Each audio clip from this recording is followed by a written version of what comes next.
প্রতিশোধ। প্রথম পর্ব। লেকসাজর ইসলামরাজ। রাত 12টার সময় আমার বউকে উলঙ্গ হয়ে শাওয়ারে গোসল করতে দেখে বেশ অবাক হলাম। শরীরে কাপড়ের কোনো ছিটে ফোঁটাও নেই। কিন্তু হঠাৎ করে এত রাতে এভাবে গোসল করছে কেন? মারিয়া, তুমি এত রাতে এভাবে গোসল করছো কেন? ভেতর থেকে কোনো সাড়া এলো না। মারিয়া শাওয়ারের নিচে দাঁড়িয়ে আছে, মুখটা আয়নার কাছের দিকে। আমার কথা তার কানে পৌঁছাচ্ছে কি বুঝতে পারলাম না। আমি দ্বিতীয়বার তাকে ডাক দিলাম, কিন্তু আবার কোনো সাড়া এলো না। আমি বাথরুমের ভিতরে প্রবেশ করি। মারিয়ার কাঁধে হাত দিতেই মারিয়া চমকে ওঠে। সাগর, তুমি এখানে কি করছো? আর আমার কাপড় কোথায়? প্রশ্নগুলো আমি তোমাকে করব, কিন্তু তার আগে তুমিই করে দিলে। মানে বুঝলাম না। মানে হলো তুমি এত রাতে বাথরুমে উলঙ্গ হয়ে গোসল করছো কেন? আর কত ডাকছি সাড়া দিচ্ছ না। কি বলছো এসব? আমি তো পানি খেতে উঠেছিলাম, তারপর তুমি ঘাড়ে হাত দিলে, মাঝখানে কি হয়েছে কিছু মনে নেই? আমিও আর তখন মারিয়াকে আর কিছু জিজ্ঞেস করিনি। মারিয়া কাপড় পরে গিয়ে শুয়ে পড়ে। আমিও শুয়ে পড়ি। কিন্তু আজকে আমার আর ঘুম আসবে না। আজকে আমাকে অনেক ভাবাচ্ছে। কয়দিন থেকে মারিয়া মধ্যে রাতে রুমে থাকছে না। আমি ভাবছি বাথরুমে যায়, তাই এত খুঁজিনি। কিন্তু আজ যখন তাকে খুঁজতে উঠলাম, ঠিক তখন দেখি মারিয়া উলঙ্গ হয়ে বাথরুমে গোসল করছে। সকালে অফিস আছে, তাই বেশি না ভেবে ঘুমানোর চেষ্টা করলাম। নয়তো অফিস মিস হয়ে যেতে পারে। সকালে ঘুম ভাঙে দেখি মারিয়া তখনও ঘুমাচ্ছে। এমনটা কখনো হয় না, মারিয়ার আগে আমি কোনোদিন ঘুম থেকে উঠতে পারিনি। কিন্তু বেশ কয়দিন থেকে আমি আগে উঠি। মারিয়া পরে। তার কাপড় সব এলোমেলো থাকে। কখনো কাপড় শরীরে থাকেই না। কিন্তু যখন ঘুম ভাঙে সব স্বাভাবিক। আমার তখন অনেকটা টেনশন হয়। প্রথম দিন এমন দেরি করে ঘুম থেকে উঠার জন্য অনেক বকা দেই। কিন্তু মারিয়া আমার কোনো কথার উত্তর দেয়নি, চুপচাপ শুনেছে। পরের দিন করাতে আবার বকেছি, সেদিনও শুনেছে, কোনো উত্তর দেয়নি। তাই তারপর থেকে আমি আর তাকে কিছু বলি না। খাবার ফ্রিজে থাকে, সেখান থেকে বের করে গরম করে খেয়ে অফিসে চলে যাই। আমি অফিস শেষে বাসায় ফেরার পথে মারিয়ার ফেভারিট হায়দ্রাবাদি বিরিয়ানি কিনি।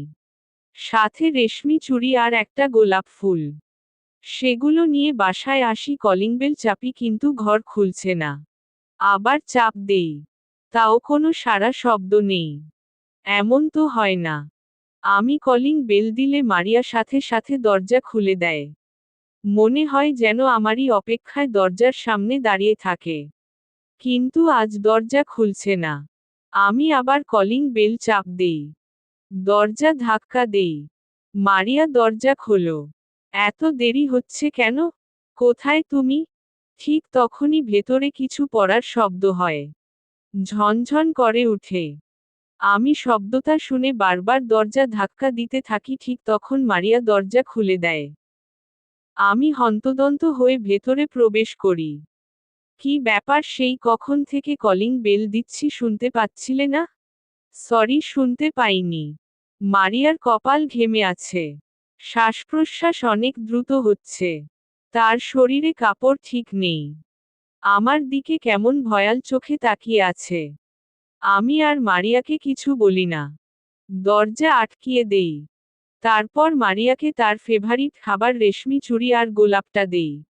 মারিয়া তখন অনেক খুশি হয়। আমাকে জড়িয়ে ধরে। মারিয়া আগে যখন জড়িয়ে ধরত তখন যতটা নিজের মধ্যে ফিলিংস কাজ করত, আজকে তার কিছুই হয়নি।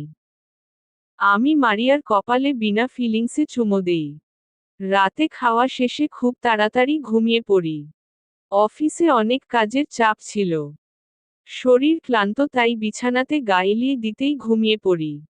পানির ঝিরঝির শব্দে আমার ঘুম ভেঙে যায়। বিছানার পাশে হাত দেই। মারিয়া নেই পাশে, শব্দটা বাথরুম থেকেই আসছে। কিছুক্ষণ পরে মারিয়া বাথরুম থেকে বেরিয়ে আমার পাশে শুয়ে পড়ে। শরীরে অনেক সুগন্ধি দিয়েছে মনে হচ্ছে। আমাকে মারিয়ার কিছু কাজ অনেক ভাবাচ্ছে। মারিয়া এত রাতে কি করে? গোসল কেন করে এত রাতে প্রতিদিন? মারিয়া কি অন্য কোনো কাজ করে নাকি শুধু গোসল করে? কিন্তু কেন? বাড়িতে এসি লাগানো আছে। গরমও নেই যে সেজন্য গোসল করবে। আমার মাথায় তখন কিছু আসছিল না। সকালে ঘুম থেকে উঠে দেখি আজ মারিয়া বিছানায় নেই। তার মানে আজ আগে ঘুম থেকে উঠেছে। আমি ঘুম থেকে উঠে বাথরুমে যাই ফ্রেশ হতে। ফ্রেশ হয়ে বাহিরে যাই দেখি কিচেনে রান্নার শব্দ হচ্ছে। আমি মারিয়ার কাছে কিচেনে যাই। কিন্তু এমনটা দেখব কখনো আশা করিনি। মারিয়া পুরো উলঙ্গ হয়ে আছে। তার শরীরে কোনো কাপড় নেই। কাপড় মেঝেতে পড়ে আছে।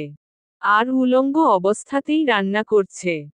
আমি মারিয়াকে অনেকবার ডাকি কিন্তু কোনো সাড়া দেয় না। এক ধ্যানে রান্না করতে থাকে। আমি মারিয়ার কাছে যাই আর আমার দিকে তার মুখ করি আর এক থাপ্পড় দেই।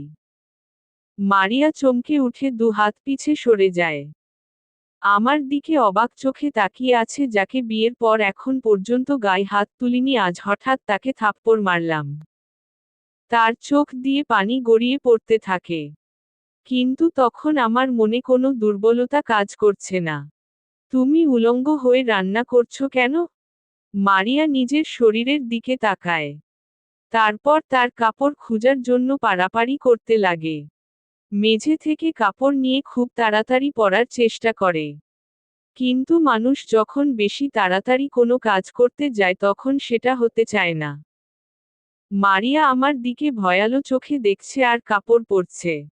বারবার কাপড় পরতে গিয়ে ভুল করছে। মারিয়াকে দেখে মনে হচ্ছে সে আগে কখনো কাপড় পরেনি আজকে প্রথম কাপড় পরছে। বাড়িতে আমরা দুজনেই থাকি। যদি আজ বাবা মা থাকতো তাহলে কি হতো? তাদের সামনে মুখ দেখাতাম কি করে? ভাগ্য ভালে যে বাবা মা গ্রামের বাড়িতে থাকে।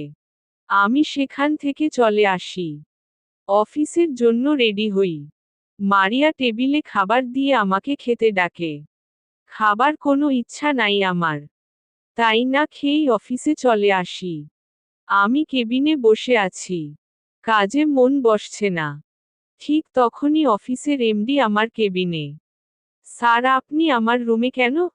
আমাকে ডাকলেই তো চলে যেতাম। সাগর তোমাকে ডেকে পাঠিয়েছিলাম। তুমি তো বসেই আছো এখনো যাওনি তাই নিজে চলে এলাম। Sorry sir. ভুলে গেছিলাম। কি হয়েছে সাগর তোমার? কিছুদিন ধরে মন মরা হয়ে বসে থাকো দেখছি। না স্যার তেমন কিছু না। ঠিক আছে।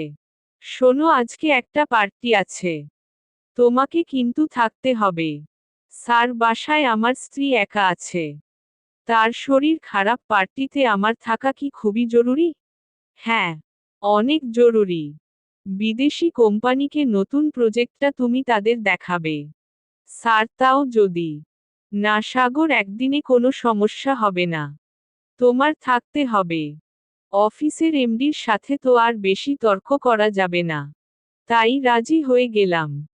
কিন্তু মনটা বাড়িতে চলে যায়। বাসায় ফিরতে দেরি হলে একা একা কি করবে তার কোনো ঠিক নেই। পুরোদিন অফিসের কাজে কেটে গেল। সন্ধ্যার দিকে অফিসের সবাই মিলে পার্টিতে যাই। সেখানে বিদেশি কোম্পানিকে আমাদের প্রজেক্টের কথা বলি। তারা সবকিছু দেখে অনেক পছন্দ করে। আর আমাদের কোম্পানির সাথে তারা চুক্তি করে। স্যার তো অনেক খুশি হয় তাতে। সবাই খুশিতে তখন ড্রিঙ্কস করছিল আর ফুর্তি করছিল। শুধু আমার মনটা বাড়িতে পার্টিতেও মন বসাতে পারছি না। একটা বিষয়ে হঠাৎ খকটা লাগে মারিয়া আমাকে এখানে একবারও ফোন দেয়নি আমি কেন দেরি করছি। বাড়িতে এখনো যাইনি কেন? পার্টি মাঝে আমি স্যারের কাছে যাই। স্যার কাজ তো শেষ। আমি বাসায় যাই। আরে মাত্র তো পার্টি শুরু হলো এখনই বাসায় গিয়ে কি করবে? স্যার অনেক রাত হয়েছে পরে গাড়ি পাবানা বাসায় যেতে আজকে আমি গাড়ি নিয়ে আসিনি।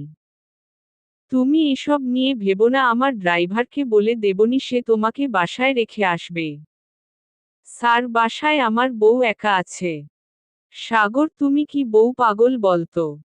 এখানে কত মেয়ে আছে, যাও ফুর্তি করো। না স্যার, আমার এসব ভালো লাগে না। আরে কি বলো এসব, যুবক ছেলে, তুমি এখন এনজয় করবে না তো কখন করবে? আচ্ছা তুমি ওই রুমে গিয়ে বসো। আমার পার্টিতে মেয়েদের সাথে ফুর্তি করার কোনো ইচ্ছা নেই। এমডি সাহেব একটা মেয়েকে নিয়ে একটা রুমে ঢুকে গেল। আর তার পিয়েকে কি যেন বলল। বড়লোক হলে যা হয়, বাসায় বউ আছে, 2টা বাচ্চা আছে, তাও এসব করে। আমি পাশের রুমে গিয়ে বসে পড়ি। এমডি আমাকে বাসায় যেতে দিচ্ছে না। এখানে আমার একটুকু মন টিকছে না। কিছুক্ষণ পর দেখি রূপা রুমে প্রবেশ করে। আমাদের কোম্পানিতেই চাকরি করে। শুনেছি সে আমাকে পছন্দ করে। রূপা আমার পাশে বসে। কি ব্যাপার মিস রূপা, আপনি এখানে কেন? এমডি স্যার আমাকে পাঠিয়েছে। তোমার নাকি মন খারাপ, তাই মন চাঙ্গা করতে এসেছি। কি যাতা বলছেন, আমি ঠিক আছি। রূপা আমাকে আর কিছু বলার সুযোগ না দিয়ে বিছানায় ফেলে দেয়। তারপর তার বুকের কাপড় ফেলে দেয়। আমি তখন অনেকটা ভয় পেয়ে গেছি। রূপা যথেষ্ট সুন্দরী, যেকোনো ছেলের মধ্যে ফিলিংস জাগবে। কিন্তু আমি তাদের থেকে একটু আলাদা। আমার সব ফিলিংস আমার বউ মারিয়ার জন্য। রূপা তার শাড়ি খুলে ফেলে দেয়। আমার দিকে এগিয়ে আসতেই আমি বিছানা থেকে উঠে পড়ি। রূপা আমার কাছে আসে, আমি তাকে একটা থাপ্পড় মারি। রূপা আমার দিকে হা করে তাকিয়ে আছে। সে এমনটা আশা করেনি। তার রূপ যৌবন আমাকে বিলিয়ে দিতে চাচ্ছে, কিন্তু আমি তা না নিয়েও তাকে থাপ্পড় মারলাম। এমনটা হয়তো সে আশা করেনি। তার ভাবনার বাহিরে ছিল। রূপা কিছু বলতে যাচ্ছিল, আমি তাকে কিছু বলার সুযোগ না দিয়ে বাইরে বেরিয়ে আসি। কিছুক্ষণ পর অফিসের বসও বেরিয়ে আসে। আমাকে বাইরে দেখে অবাক হয়। হয়তো সেও এটা আশা করেনি। মানুষ যা সব সময় আশা করে তা সব সময় হয় না। কিছু সময় তার উল্টোটাও হয়। তাই কোনো কিছু নিয়ে বেশি আশা করা উচিত না। কি ব্যাপার সাগর, তুমি এখন এখানে বসে আছো? ভালো লাগছিল না স্যার, তাই এখানে বসে আছি। রূপা কোথায়? সে তোমার কাছে যায়নি? যাবে না কেন? গেছিল, আমি সেখান থেকে চলে এসেছি। আমাকে বাসায় পাঠিয়ে দিন প্লিজ। ঠিক আছে। তুমিই একটা মানুষ যাকে ভাঙা গেল না। বলেই হাসতে থাকে বসো। আমার তখন বসের হাসি বিষের মতো লাগছিল। বসো তার ড্রাইভারকে বললেন আমাকে যেন বাসায় দিয়ে আসে। যাবার পথে ড্রাইভারের সাথে কোনো কথা হয়নি। যখন গাড়ি থেকে নেমেছি শুধু তখন বলল, স্যার এটাই আপনার ফ্ল্যাট? হ্যাঁ এটাই আমার ফ্ল্যাট, কিন্তু কেন? না স্যার এমনি।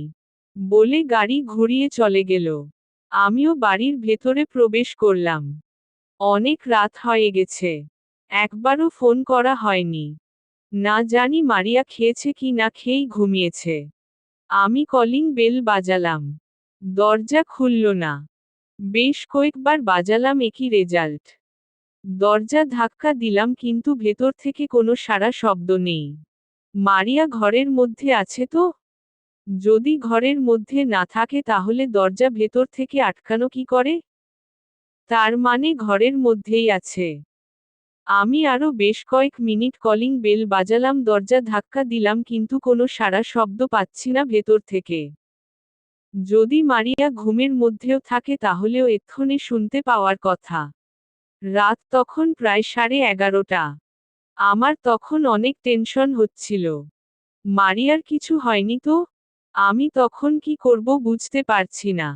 আমার কাছে দ্বিতীয় চাবিও নেই। কি করব বুঝতে পারছি না। ঠিক তখন মনে পড়ে বাহিরে একটা বড় হাতুড়ি আছে। সেদিন কি কাজে যেন বাহিরে রেখেছিলাম পরে, আর ভেতরে নিয়ে যাওয়া হয়নি। আমি হাতুড়িটা খুঁজে বার করলাম। তারপর সেটা দিয়ে দরজা ভেঙে ফেলি। পুরো বাড়ি অন্ধকার। কোনো আলো নেই ঘরের মাঝে। তখন আমার কানে আসে কোনো মেয়ের মৃদু চিৎকার, তা কোনো আত্মচিৎকার ছিল না। চিৎকারটা অন্য রকম ছিল। কি হচ্ছে ঘরের মধ্যে? আমি এক এক করে সব লাইট জ্বেলে দেই। তারপর আমার ঘরে যাই। সেখানে দেখি আমার বিছানায় কোনো চাদর নেই, নিচে পড়ে আছে। মারিয়া ফ্লোরে উলঙ্গ হয়ে শুয়ে আছে। পুরো ঘর এলোমেলো। কোন জিনিস তার জায়গা মতো নেই। কেমন ঘুটঘুটে একটা গন্ধ বের হচ্ছে ঘর থেকে। প্রতিশোধ। দ্বিতীয় পর্ব। লেকসাজর ইসলামরাজ। আমি মারিয়াকে ডাক দেই। কিন্তু মারিয়া কোন সাড়া দেয় না। আমি মারিয়ার শরীর ঝাঁকাই, তাও আমার কথায় সে সাড়া দিচ্ছে না। হঠাৎ মারিয়ার শরীর মোচড়াতে শুরু করে। মৃদু শব্দ করতে থাকে। সে চোখ বুজে আছে। মারিয়া জিহ্বা দিয়ে ঠোঁটের বাহিরে চাটতে লাগে। দাঁত দিয়ে ঠোঁট কামড়ে ধরে। আর কিছুক্ষণ পর তার শরীর মোচড়ানো থেমে যায়। তার অর্গাজম হয়ে যায়। আমি এটার কিছুই বুঝলাম না। মারিয়ার স্বপ্ন দোষ কেন হলো? তাহলে কি প্রতিদিন রাতে গোসল করার কারণ এটা? কিন্তু তার অর্গাজম হবার কারণ কি? আমি তাকে ডাকছি, সে আমার কথার উত্তর দিচ্ছে না কেন? কি হচ্ছে এসব আমি কিছু বুঝতে পারছি না। পুরো ঘর ঘুটঘুটে গন্ধতে ভরে গেছে। আমি জানালা খুলে দেই। আর মারিয়ার শরীর জ্বরে জ্বরে ঝাঁকি দিতে থাকি। হঠাৎ মারিয়া চোখ খুলে। আমাকে দেখেই সে উঠে বসে। সাগর, তুমি কখন এলে? আর ভেতরে কি করে ঢুকলে? আমি অনেক আগে এসেছি। কলিং বেল দিয়ে দিয়ে যখন খুলছিলে না তখন দরজা ভেঙে ঢুকেছি। মারিয়া তার শরীরের দিকে তাকায়। আর বেশ অবাক চোখে আমাকে জিজ্ঞেস করে, এসব কি করে হলো সাগর? সেটা আমার থেকে তুমি ভালো জানো। এসব কি করে হলো? সত্যি বলছি, আমার কিছু মনে নেই। আমি এমন কেন করব? ঠিক আছে। তুমি যাও গোসল করো। কেমন গন্ধ বের হচ্ছে। মারিয়া গোসল করতে যায়। তার চোখে তখন অনেকটা ভয় ছিল। আমার দিকে বারবার তাকাচ্ছিল। হয়তো আমি তাকে কিছু বলবো ভেবে ভয় পাচ্ছিল। আমি একটা জিনিস বুঝতে পারছি না, মারিয়ার যদি স্বপ্ন দোষ হয় তাহলে বিছানায় কাপড় পরা অবস্থায় হবে। কিন্তু সে বিছানায় না থেকে ফ্লোরে পড়ে থেকে সত্যিকারের সঙ্গম করার মতো করে, তার স্বপ্ন দোষ হলো যেটা আমার চোখের সামনে। আমার কেমন সন্দেহ হচ্ছে। কিছুক্ষণ পরে মারিয়া গোসল করে বেরিয়ে আসে। তার চোখে তখনও ভয় বিরাজ করছে। আমি মারিয়াকে ডাক দেই। তাকে আমার পাশে বসাই। আচ্ছা মারিয়া, তুমি প্রতিদিন উলঙ্গ হো কেন? মারিয়া কান্না করতে লাগে। আমি তার চোখের পানি মুছে দেই। বিশ্বাস করো, আমি এটার কিছু জানি না। কেন উলঙ্গ হয়ে থাকি? যখন বুঝতে পারি আমার শরীরে কাপড় নেই তখন আমি অনেক মনে করার চেষ্টা করি। কিন্তু কিছু মনে করতে পারি না। আমি বুঝতে পারলাম মারিয়া নিজে থেকে তার কাপড় খুলে উলঙ্গ হয়ে থাকে না। সে যখন এমনটা করে তখন তার হিতাহিত জ্ঞান থাকে না। ঠিক আছে। এসব হয়তো মনের ভুল। সাগর, আমি একটা জিনিস দেখেছি আর তা মনে আছে। কি দেখেছ? এই বিছানায় একটা বয়স্ক লোক আর একটা মেয়ে সঙ্গম করছিল। এটা কিভাবে সম্ভব?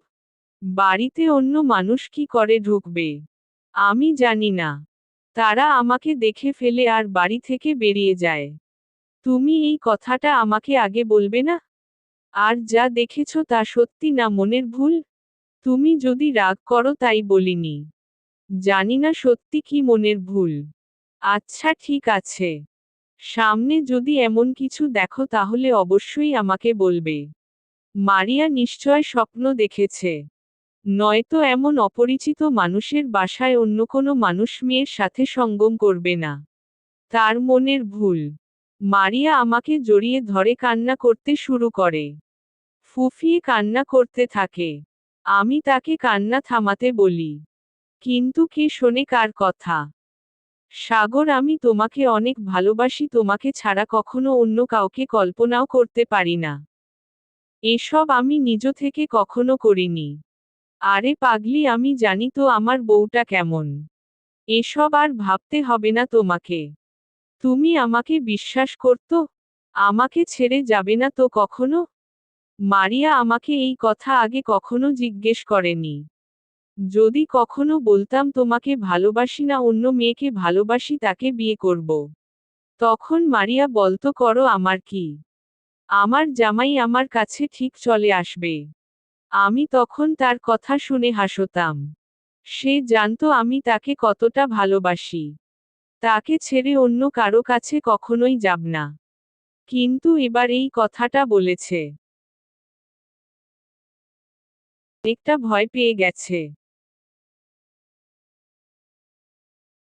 তার এমন কাজে সত্যি যদি তাকে আমি অবিশ্বাস করি। তাই এই কথাটা মারিয়া বলেছে। মারিয়ার ভয়টা কমাতে হবে। তাকে আবার বুঝাতে হবে তাকে ছেড়ে আমি কোথাও যাব না। মারিয়া, রাতে খেয়েছো তুমি? না, খাইনি। তুমি সকালে রাগ করে না খেয়ে চলে গেলে, তাই সকাল থেকেই খাইনি। তুমি কি পাগল? না খেয়ে থাকতে হবে কেন? চলো, খাবে এখন। আমি মারিয়ার হাত ধরে খাবার টেবিলে নিয়ে যাই। তারপর খাবার প্লেটে বেড়ে তাকে খাইয়ে দেই। মারিয়া খাবার খাচ্ছে আর আমার দিকে এক ধ্যানে তাকিয়ে আছে। একবারও চোখের পলক পড়ছে না। আমি মারিয়াকে ডাক দেই। তুমি খাওয়া বাদ দিয়ে হা করে তাকিয়ে আছো কেন? আমার বরকে আমি দেখব না, তোকে দেখবে? আচ্ছা, দেখার অনেক সময় আছে। তুমি আগে খাও, তারপর দেখো। মারিয়ার খাওয়া হলে সে আমাকে জোর করে খাওয়ায় দেই। অনেকটা ভালোবাসে। আসি, জানি মারিয়া তার নিজে থেকে কাজগুলো করছে না। তার রহস্য আমাকে বের করতেই হবে। অনেক রাত হয়েছিল, আমরা গিয়ে শুয়ে পড়ি। মারিয়া প্রতিদিনের মতো আজও আমার বুকে মাথা রেখে আমাকে জড়িয়ে ধরে ঘুমায়। আমি তার লোসা চুলে বিলি কেটে দিতে দিতে ঘুমিয়ে পড়ি। কলিং বেল বেজে ওঠে। আমি দরজা খুলে দেই। দেখি একটা 20-21 বছরের মেয়ে। মডার্ন পোশাক পরা। আমি তাকে চিনতে পারি না। আমাকে কিছু বলার সুযোগ না দিয়ে বাড়ির মধ্যে প্রবেশ করে। আরে কে আপনি, এভাবে ভিতরে ঢুকছেন কেন? মেয়েটা আমার দিকে ভ্রু কুঁচকে তাকায়। তুমি আমাকে বলছো কে আমি? তুমি তো ফোন করে আসতে বললে। আমি আপনাকে কখন ফোন দিয়ে আসতে বললাম? আমি আপনাকে চিনি না। জানু, তোমার মজা ছাড়ো। আজকে পুরা রাত মজা করব। আজকে আমি শুধু তোমার। কি সব ফালতু কথা বলছেন? আমার বউ ঘরে আছে, দেখলে আমাকে ভুল বুঝবে।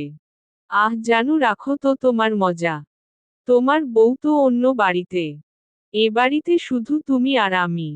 মেয়েটা বলে কি? আমার আবার ডাবল বাড়ি কোথা থেকে আসলো? আমি রুমের ভেতরে যাই। সত্যি রুমের মধ্যে কেউ নেই। পুরো বাড়িতে মারিয়ার কোন খোঁজ নাই। কি হচ্ছে এসব? আমি আবার বাহিরে আসি। দেখি মেয়েটা নেই। বাথরুম থেকে পানি পড়ার আওয়াজ আসছে। আসি, বাথরুমের কাছে যাই। বাথরুমের দরজা খোলাই আছে। মেয়েটা পুরো উলঙ্গ হয়ে গোসল করছে। আমাকে দেখে সে আয়নার দিকে তাকায় আর বলে, তোমার কথা মতো জিম করে কত সুন্দর বডি বানিয়েছি। আপনার মাথা খারাপ হয়েছে? আপনাকে আমি চিনি না আর জিম করতে বলবো? মেয়েটা তখন আমার দিকে তাকায় আর কামনার ভঙ্গিতে সাবান দিতে থাকে শরীরে। কাছে এসো না, আমার শরীরে সাবান দিয়ে দেও। কি ফালতু কথা বলছেন? হঠাৎ দেখি মেয়েটার পাশে আরেকটা মেয়ে ফ্লোরে পড়ে আছে। তার গলা কাটা। দুজন একই রকম মেয়ে, একজন মরা আরেকজন জীবিত। জীবিত মেয়েটা আমার দিকে তাকিয়ে হাসতে থাকে, তার মুখ দিয়ে কোনো শব্দ বের হচ্ছে না। গলার নিচ থেকে ফিকনি দিয়ে রক্ত আমার মুখে এসে পড়ে। আমি ধরফর করে বিছানাতে উঠে বসি। তার মানে এতক্ষণ স্বপ্ন দেখছিলাম। কিন্তু এমন স্বপ্ন কেন দেখলাম হঠাৎ করে? আমি বিছানা থেকে উঠতে যাব, ঠিক তখন দেখি বিছানাতে মারিয়া নেই। ঘরের আলো বন্ধ। জানালাটা খুলে যায়। চাঁদের আলো বিছানাতে পড়ছে। ঠিক তখন পানি পড়ার শব্দ পাই।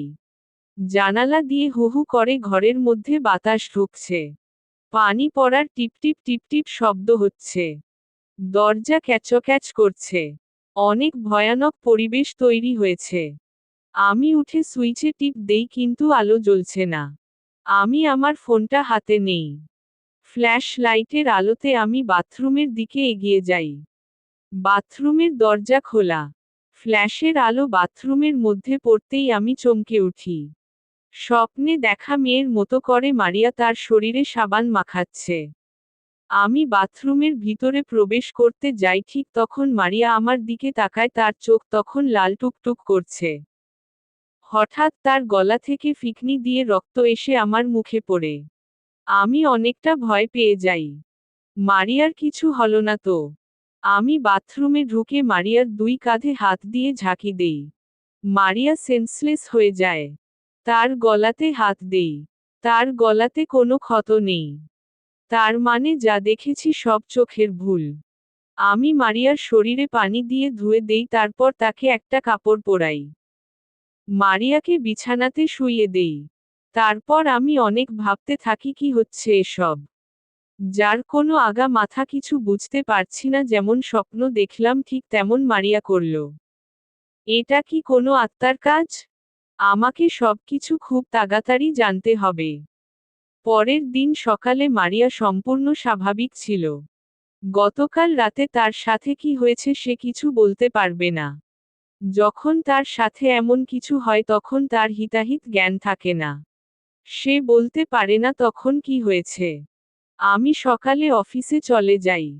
অফিসে যেতে এখন মন চায় না। বাড়িতে এমন পরিস্থিতির সময় কার ভালো লাগে? মারিয়ার কিছু হলে তখন কি হবে? আমাকে সবকিছু খুব তাড়াতাড়ি জানতে হবে। বাড়িতে কোনো সমস্যা আছে কি? বাড়িটা অসিফ থেকে আমাকে দিয়েছে। 3 মাসের মতো আছি, কোনো সমস্যা হয়নি। কিন্তু হঠাৎ করে কিছুদিন থেকে সমস্যা তৈরি হয়েছে। আমি এমডির কাছে যাই। স্যার, আসতে পারি? আরে সাগর, এসো এসো। আমি ভেতরে প্রবেশ করি। স্যার, আপনাকে কিছু জিজ্ঞেস করতাম। হ্যাঁ করো, কি জিজ্ঞেস করবে? আপনি আমাকে স্পেশালি যে বাড়িটা দিয়েছেন সে বাড়িতে কোনো ভৌতিক সমস্যা আছে কি? ভৌতিক সমস্যা? কি বলো এসব? ভূত প্রেত বলে কিছু নেই। নাসরার কয়দিন থেকে কিছু প্যারানর্মাল সমস্যার সম্মুখীন হচ্ছি। তোমার মনের ভুল হবে। এ কার মন? কোনো সমস্যা নেই বাড়িতে। ঠিক আছে স্যার, এজন্যই। আমি তাহলে আসি। ঠিক আছে। আর হ্যাঁ, সামনে সপ্তাহে অফিসের সবাইকে নিয়ে ফ্যামিলি পার্টি দেব। তোমাকে দায়িত্ব নিতে হবে। ঠিক আছে স্যার। কোন চিন্তা করবেন না। আর হ্যাঁ, তোমার বউকে নিয়ে এসো কিন্তু। তুমি তো আবার বউকে নিয়ে পার্টিতে আসো না। আমি কোনো কথা না বলে চলে আসি। স্যারের কথা শুনে তখন অনেকটা রাগ হচ্ছিল। কিন্তু কিছু না বলে বেরিয়ে আসি। আমি কেবিনে ঢুকে ভাবতে থাকি, আমাকে এই বিষয়ে কে সাহায্য করতে পারে? আমি কার কাছে সাহায্য চাইব? আমার মাথায় কিছু ঢুকছে না। ঠিক তখন মনে পড়ে স্যারের ড্রাইভার আমাকে কেমন রহস্যজনকভাবে জিজ্ঞেস করেছিল বাড়িটা আমার নাকি। তার চোখে কেমন রহস্য লুকিয়েছিলে। সে হয়তো আমাকে সাহায্য করতে পারে। আমি কেবিন থেকে বেরিয়ে অফিসের বাইরে যাই। সেখানে স্যারের ড্রাইভার টিপুকে পাই। তাকে আমি ডাক দেই। জি স্যার, বলেন। আচ্ছা টিপু, আমি তোমাকে কিছু জিজ্ঞেস করব, সব সঠিক উত্তর দিবে। ঠিক আছে স্যার, বলেন। তুমি আমার বাড়ি সম্পর্কে কি জানো যেটা আমি জানি না? টিপু তখন কেমন চমকে উঠে। এক পা পিছিয়ে যায়। অনেকটা ভয় পাবার মতো হয়ে যায় তার চেহারা। সে আমতা আমতা করতে থাকে। আমি তার হাতে 1000 নোট ধরিয়ে দেই। তোমাকে আরো টাকা দেব। যত চাও দেব। শুধু বলো বাড়িটা সম্পর্কে। এবার টিপু যা বলে তা শুনে আমি অনেকটা অবাক হই। এমডি স্যারের দ্বিতীয় বাড়ি ছিল এটা। আর এখানে এমডি স্যার মেয়ে এনে ফুর্তি করত। টিপুর মুখ দেখে মনে হচ্ছে সে আরো কিছু লুকাচ্ছে। আমি টিপুকে চিপে ধরি। টিপু, তোমাকে টাকা দিয়ে ভরিয়ে দেব সব কিছু খুলে বলে বাড়িটা সম্পর্কে। আমি যে আপনাকে কথাটা বলছি এটা যেন কেউ না জানে। কেউ জানবে না, তুমি বলো। টিপু এবার যা বলে তা শুনে আমার বুকটা হুহু করে কেঁপে ওঠে। প্রতিশোধ, তৃতীয় পর্ব। লেখা সাজর ইসলাম রাজ। স্যার, ওই বাড়িতে মেয়ে খুন হয়েছিল। কিন্তু কিভাবে কে খুন করেছিল কেউ জানে না। বড় সাহেব টাকা দিয়ে সবকিছু ধামাচাপা দিয়ে দিয়েছে। কি বলো? আমি তো এসবের কিছু জানতামও না। এটা সবাই জানে না, শুধু সাহেবের কাছের কয়েকজন লোক ছাড়া। আর কিছু জানো কি তুমি? কিছুক্ষণ টিপু ভাবল, তারপর আমার দিকে তাকিয়ে মুচকি হাসল। ওই বাড়িটা সাহেব যাকে দেয় তার কপাল খুলে যায়। তো কিছু নেয় সাহেব? কিছু নেয় মানে বুঝলামও না। খুলে বলো। স্যার, এই ব্যাপারে আমি তেমন কিছু জানি না। আপনাকে রূপা ম্যাডাম সাহায্য করতে পারে। বলেই টিপু হনহন করতে করতে চলে গেল। রূপা সাহায্য করতে পারে মানে? রূপা কি এমন জানে যেটা টিপু জানে না? আমি আমার কেবিনে ফিরে আসি। ভাবতে থাকি, বাড়িতে একটা মেয়ের খুন হয়েছিল। কিন্তু স্যার আমাকে এই কথা বলেনি কেন? আর ওই বাড়িটা যাকে দেয় তার কপাল খুলে যায় বদলে কিছু নেয়, এটার মানে কি? আমাকে সবকিছুর সমাধান করতে হবে। আমি এসব কথা ভাবছি ঠিক তখন রূপা আমার কেবিনে হাজির। কি খবর রূপা আপনার? হঠাৎ আমার কেবিনে? আমি আজ থেকে আপনার অ্যাসিস্ট্যান্ট স্যার। আপনি আমার অ্যাসিস্ট্যান্ট হতে যাবেন কেন? আমার অ্যাসিস্ট্যান্ট আছে। আপনার অ্যাসিস্ট্যান্ট এখন আমার বসের সাথে থাকবে, আমি আপনার সাথে। আমার আপনাকে দরকার নাই। আগে যে ছিল সে থাকলেই হবে। আচ্ছা ঠিক আছে, আমি এমডি স্যারকে ডাকছি। তিনি আমাকে পাঠিয়েছেন। হঠাৎ আমার অ্যাসিস্ট্যান্টের পরিবর্তন। কিছু বুঝলাম না, কি হচ্ছে এসব? ঠিক তখন এমডি স্যার হাজির। সাগর, সামনে সপ্তাহে ফ্যামিলি পার্টি আছে। সেখানে অনেক কাজ থাকবে, তাই রূপাকে তোমার অ্যাসিস্ট্যান্ট বানিয়েছি। ঠিক আছে স্যার, কোনো সমস্যা নেই। এমডি স্যার চলে যায়। রূপা চেয়ারে বসে আছে। আমি আমার কাজের দিকে মনোযোগ দিলাম। আমি কাজ করছি আর রূপা আমার দিকে তাকিয়ে আছে। আচ্ছা স্যার, আপনার মনে আনন্দ ফুর্তি নেই? আমি রূপার দিকে ভ্রু কুঁচকে তাকাই। এমন প্রশ্ন করছে যেটা আমি আশা করিনি। কেন থাকবে না? কিন্তু হঠাৎ এই প্রশ্ন? না, সেদিন রাতে আমি আপনার কাছে নিজে সঁপে দিলাম কিন্তু আপনি আমার দিকে ঘুরেও তাকালেন না। এসব আনন্দ ফুর্তি করার জন্য আমার ঘরে বউ আছে। আপনার থেকে অনেক বেশি সুন্দরী। রূপা চেয়ার থেকে উঠে দাঁড়ালো মনে হলো। আমি নিচের দিকে তাকিয়ে একমনে কাজ করে যাচ্ছি। হঠাৎ রূপা বলে উঠে, আমার থেকে সুন্দরী কেউ নেই, এদিকে দেখেন। আমি রূপার দিকে তাকাই। অফিসের মধ্যে এমন কিছু দেখব কখনো আশা করিনি। রূপা তার শরীর আঁচলো ফেলে দিয়েছে। ভাগ্যিস কাপড়ের নিচে রূপা কিছু পরেছিল। নয়তো কি যে হতো। তার বুক পেট থেকে শাড়ির আঁচলো নিচে পড়ে আছে। আমি রূপাকে ধমক দেই। কি হচ্ছে এসব? আমি আপনাকে এসব করতে বলছি। আপনি আমার সৌন্দর্য নিয়ে টানাটানি করবেন কেন? আমি আপনার সৌন্দর্য নিয়ে টানাটানি করিনি, আমি শুধু আমার মতামত প্রকাশ করেছি সেদিন রাতে কেন আপনাকে ছেড়ে দিয়েছি। রূপা রাগে গদগদ করতে করতে কাপড়ের আঁচলো ঠিক করে বাইরে চলে যায়। কিন্তু আমি বুঝতে পারছি না রূপা আমার পেছনে পড়েছে কেন? ঠিক তখন করিম চাচা কফি নিয়ে আসে। বয়স হয়েছে ভালোই কিন্তু নজর এখনো কম বয়সী পুরুষের মতো। কফিটা টেবিলে রেখে বলে উঠল, স্যার, এমন খাসা মালকে হাতের কাছে পেয়ে কেউ ছেড়ে দেয়? করিম চাচার কথায় আমি চমকে উঠি। করিম চাচার নজর খারাপ জানতাম কিন্তু তার মনটাও খারাপ আজ জানলাম। আপনি কি বলতে চাচ্ছেন করিম চাচা? মনে হয় কচি খোকা কিছু বুঝে না। সত্যি বুঝতে পারিনি কি বলছেন আপনি। রূপা ম্যাডামের মতো মেয়েকে কাছে পেয়েও ছেড়ে দিচ্ছেন। আমার কাছে যদি আসতো জীবনে ছাড়তাম না। আমি করিম চাচার কথা শুনে মুচকি হাসি। বয়স হয়েছে তার কিন্তু তার যৌবনের বয়স এখনো কম। আচ্ছা, আপনি এসব কি করে জানলেন? কফি নিয়ে বড় সাহেবের রুমে গেছিলাম। সেখান থেকে আসার সময় শুনলাম সাহেব রূপা ম্যাডামকে বলছে তুমি একটা অপদার্থ সাগরকে এখনো পটাতে পারছো না। তার সাথে একবার বিছানাতে যেতে পারছো না।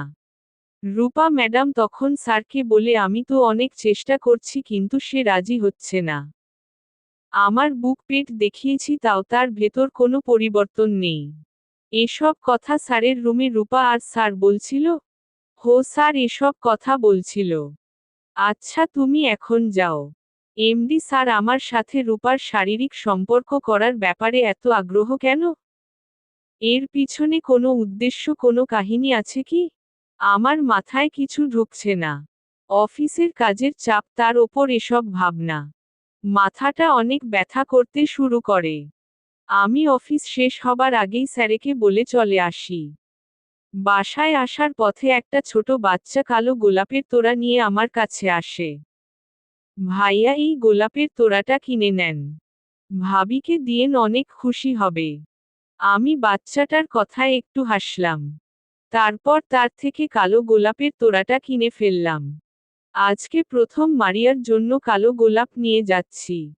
এর আগে কখনো তার জন্য কালো গোলাপ কিনিনি। তারপর একটা নূপুর কিনি। মারিয়ার এখন মন খারাপ যাচ্ছে, তাকে যতটা খুশি রাখা যায় তা আমি চেষ্টা করছি।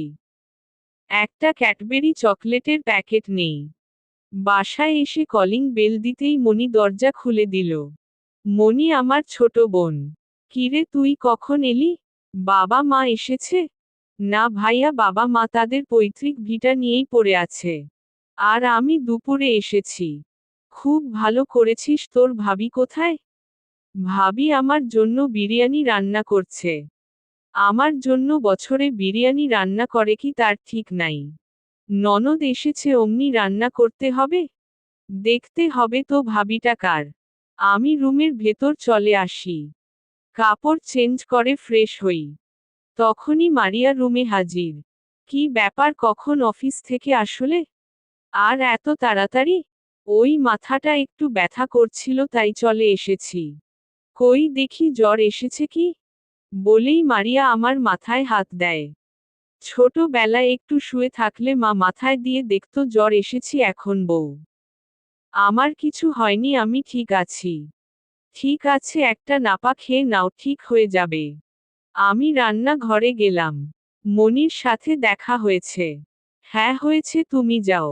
মারিয়া রুম থেকে চলে যায়। মারিয়ার জন্য আনা গিফটটা আর তাকে দেয় হয়নি বলেই গেছি। রাতে খাবার টেবিলে আমি কালো গোলাপের তোড়া আর চকলেট আর নূপুর নিয়ে যাই। মনি তো এসব দেখেই আমার চুল ছিঁড়তে শুরু করেছে। আমি যখন বলতাম তখন তো জীবনেও আনতি না। বলতি ভুলে গেছি। এখন বউয়ের জন্য ঠিকই এনেছিস। মনির কথা শুনে আমি হাসতে লাগি। কিন্তু মারিয়া হাসছে না। তার চোখ কালো গোলাপের তোড়ার দিকে এক ধ্যানে তাকিয়ে আছে, গোলাপের তোড়ার দিকে। মারিয়া তুমি চুপচাপ কেন? কি হয়েছে? আমাকে ফুলের তোড়াটা দিবে? আমার খুব পছন্দ। আমি মারিয়ার কথা শুনে বেশ অবাক হই। এমনভাবে বলছে যেন তাকে আমি তোড়াটি দেব না। সে আমার কাছ থেকে খুব মিনতি করে নিবে। এভাবে বলার কি আছে, এই নাও। তোমার জন্যই তো এনেছি। মারিয়া গোলাপের তোড়াটি হাতে নিয়ে এক ধ্যানে তাকিয়ে থাকে। নাকের কাছে নিয়ে গিয়ে শুকতে থাকে। মনে হচ্ছে সে আজ প্রথম গোলাপের সুবাস পাচ্ছে। মনির আমার হাত থেকে ছো মেরে নূপুরটা নিয়ে নেয়। নূপুরটা আমার। আচ্ছা তুই রাখো। মনি হাসতে লাগে। ভাবি গোলাপের তোড়াটি আমাকে কিছুক্ষণের জন্য দিবে? আমি পরে পিক তুলবো, অনেক সুন্দর তোড়া। না না, গোলাপের তোড়া দেয়া যাবে না। এটা শুধু আমার। দাও ভাবি, প্লিজ প্লিজ। মনি জোর করতে লাগে। মারিয়া তখন মনিকে একটা থাপ্পড় মারে। বললামও না তোড়াটা শুধু আমার, কাউকে দেয়া যাবে না। মারিয়ার কথার আওয়াজ শুনে আমি অনেক অবাক হয়ে যাই। মারিয়া মনিকে অনেক ভালোবাসে। মারিয়া মনিকে থাপ্পড় দিল, আমি নিজের চোখকে বিশ্বাস করতে পারছি না। মনি কান্না করতে করতে রুমে চলে যায়। মারিয়াও রুমে চলে যায়। আমি শুধু খাবার টেবিলে বসে আছি। আমিও না খেয়ে রুমে চলে এলাম। দেখি মারিয়া গোলাপের তোড়াটি হাতে নিয়ে বিছানে হেলান দিয়ে বসে আছে। একবার বুকের সাথে ধরছে, একবার মুখের কাছে নিয়ে যাচ্ছে আর গন্ধ শুকছে। আর হাসছে। মনে হচ্ছে কালো গোলাপ তার খুব পছন্দ। আগে কখনো মারিয়াকে এমন করতে দেখিনি। হঠাৎ মণি চিৎকার করতে করতে আমার রুমে চলে আসে। আমি মণিকে বিছানাতে বসাই। মণি অনেক হাঁপাচ্ছে। আমি এক গ্লাস পানি দেই মণিকে। মণি ঢকঢক করে সব পানি খেয়ে ফেলে। কিন্তু মারিয়ার এতে কোনো প্রতিফলন নেই। সে আগের মতোই গোলাপের তোড়া নিয়ে ব্যস্ত। কি হয়েছে মণি, এমন চিৎকার করলি কেন? মণি অনেক হাঁপাচ্ছে। কথা বলতে তার কষ্ট হচ্ছে। আমি মণিকে শান্ত হতে বলি। মণি কিছুক্ষণ পরে শান্ত হয়, তারপর বলে, আমি বাথরুমে গিয়েছিলাম হাত মুখ ধুতে। হাত মুখ ধুয়ে বেরিয়ে আসি আর তখন দেখি একটা বয়স্ক লোক আর একটা কম বয়সী মেয়ে নগ্ন অবস্থায় শুয়ে আছে। আমাকে দেখে তারা দুজন উঠে বেরিয়ে আসে, আমি তাদের পিছনে পিছনে আসি, তারা গেট দিয়ে বাইরে চলে যায়। কিন্তু গেট তখন আটকানো। তারা দরজার মাঝখান দিয়ে বেরিয়ে যায়। বলেই মণি কান্না করতে লাগে। আমি মণিকে কান্না থামাতে বলি। এসব হয়তো তার মনের ভুল। তারপর মণি বলে, ঠিক তখন মনে হলো আমার ওপর তরল কিছু পড়ছে। ওপরে তাকিয়ে দেখি একটা মেয়ের পা ওপরে ঝুলছে আর মুখ নিচে, গলার নিচে ফুটো, আর সেখান থেকে গোলগোল করে রক্ত বের হচ্ছে।